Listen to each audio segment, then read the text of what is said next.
अहमद शहजाद कहते हैं कि पीएसएल ने मेरा नाम ड्राफ्ट में डालकर अननेसेसरी हाइप और पब्लिसिटी के लिए ये स्टंट किया है और उन्होंने अपने आप को अनअवेलेबल कर दिया है पीएसएल 10 के लिए भी और उसके पीछे उन्होंने रीजंस भी बता दिए कि क्यों उन्होंने ऐसा किया है। सबसे पहले सवाल करते हैं, आपको लगता है कि ये जो पीएसएल में अहमद शहजाद नहीं खेल रहे, ये अहमद शहजाद का लॉस है या पीएसएल का लॉस है? यह है क्या? कमेंट सेक्शन में अपना ओपिनियन दीजिएगा। अहमद शहजाद कहते हैं कि मैंने कैटेगोरिकली लास्ट सीजन में अपने आप को आउट किया था पीएसएल से, क्योंकि उसमें मेरिट नहीं है। आपको याद हो, मैं आपको याद कराता हूं कि लास्ट सीजन में अहमद शहजाद पिक नहीं हुए थे पीएसएल में, और जब किसी टीम ने उनको पिक नहीं किया था तो उन्होंने एहतजाज रिकॉर्ड कराते उन्होंने कहा कि मैं आइंदा पीएसएल नहीं खेलूंगा और मैं अपने आप को पीएसएल से आउट करता हूं। उस वक्त लोगों ने थोड़ा सा मजाक भी उड़ाया कि भाई आप सिलेक्ट नहीं हुए तो आप अपने आप को कैसे आउट कर सकते हैं। वो तो तब आउट करते हैं कि जब आप सिलेक्ट होते, किसी कोई टीम आपको पिक करती है, फिर आप कहते हैं कि जी अब मैं पीएसएल नहीं खेलूंगा। अहमद शहजाद का ये क्लेम था कि लास्ट सीजन 2023-24 की बात कर रहा हूं, उसमें उन्होंने रन्स किए थे टी20 क्रिकेट में, नेशनल टी20 टूर्नामेंट था। उसमें उनका था कि मेरा मैं डिजर्व करता था कि मैं किसी टीम से पिक होता, लेकिन बहरहाल फ्रेंचाइजेस हैं, उनकी अपनी एक ओपिनियन है, उनकी अपनी एक स्ट्रैटेजी है, उन्होंने उनको पिक नहीं किया तो फिर अहमद शहजाद ने थोड़ा सख्त अपना एक स्टांस लिया था और उन्होंने अपने आप को आउट किया कि मैं आइंदा पीएसएल नहीं खेलूंगा।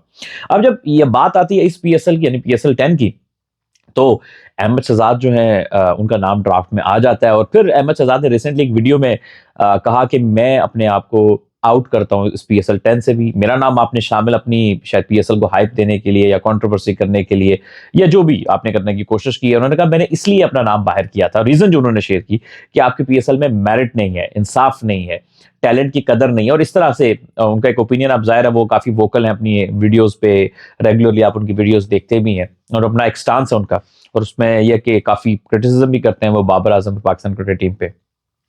तो वो ये कहते हैं कि इस वजह से, और जब तक ये चीज ठीक नहीं होगी तो मैं अवेलेबल नहीं होऊंगा और मैं ऐसी लीग का पार्ट नहीं बनना चाहूंगा। ये उनका एक स्टांस है अहमद शहजाद का। वो सही है गलत आप सबका ओपिनियन है, आप उस पर ओपिनियन दे सकते हैं लोग, लेकिन उन्होंने कैटेगोरिकली कहा कि जी मेरा नाम जो डाला है ये आपने एक खा डाला, पता भी है कि जब मैंने अपने आप को आउट कर लिया तो मुझसे पूछ के डालना चाहिए था, यानी उनके इल्म में नहीं था, उनसे पूछे बगैर डाल दिया शायद कि ऑटोमेटिकली जो पाकिस्तान के जो एक्टिव प्लेयर्स हैं उनमें उन्होंने उसको कंसिडर कर लिया होगा।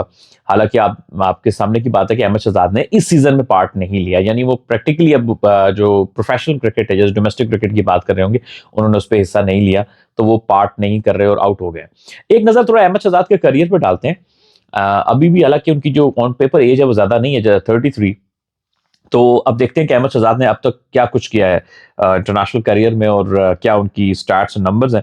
13 टेस्ट मैच अहमद शहजाद ने खेले हैं इंटरनेशनल क्रिकेट में। आपको याद होगा यूएई में एक बड़ी अच्छी इनिंग्स खेल रहे थे वो, तो उनके सर पे एक बॉल लगा था कोरे एंडरसन के। उसके बाद से कई लोगों का ये मानना है कि अहमद शहजाद की परफॉर्मेंस वो नहीं रही जो उस बॉल लगने के पहले काफी अच्छा खेल रहे थे वो।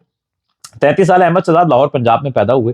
Pakistan under 15, Pakistan under 19 proper pathway cricket से खेलते हुए वो पाकिस्तान क्रिकेट तक पहुंचे थे। ऑस्ट्रेलिया के खिलाफ उन्होंने अपना पहला एक रोजा मैच खेला था 2009 में गालबन। जो 13 टेस्ट मैचेस में जी 982 रन है, 40 का इनका एवरेज है और इसमें 300 है इनके। इनके जो ओडीआई मैचेस हैं वो 81 है, 2605 रन है, एवरेज जस्ट ओके है 32.56, स्ट्राइक रेट काफी कम है 72 का। टी20 क्रिकेट में इनकी 25.80 की एवरेज है और स्ट्राइक रेट काफी कम है 114.74 का। और अहमद शहजाद ने जो आखिरी मैच पाकिस्तान से खेला उसकी डिटेल भी बता देता हूं मैं आपको। लास्ट टेस्ट जो अहमद शहजाद ने खेला वो 2017 में वेस्ट इंडीज के खिलाफ खेला। आखिरी ओडीआई मैच जो है वो 2017 में उन्होंने श्रीलंका के खिलाफ खेला। और उसके अलावा अगर हम बात करें तो आखिरी जो टी20 मैच है वो उन्होंने 2019 में श्रीलंका के खिलाफ लाहौर में खेला। ये कुछ नंबर्स हैं अहमद शहजाद के। और ओवरऑल अहमद शहजाद एक ऐसे प्लेयर है जिनके बारे में सब ये कहते थे जब आए थे कि बहुत टैलेंटेड प्लेयर है, कोई शक नहीं है इसमें, दो राय नहीं है कि अहमद शहजाद एक जब आए थे एग्रेसिव, अच्छे स्ट्रोक प्लेयर और अच्छी पर्सनैलिटी, दिखने में बहुत अच्छे हैं।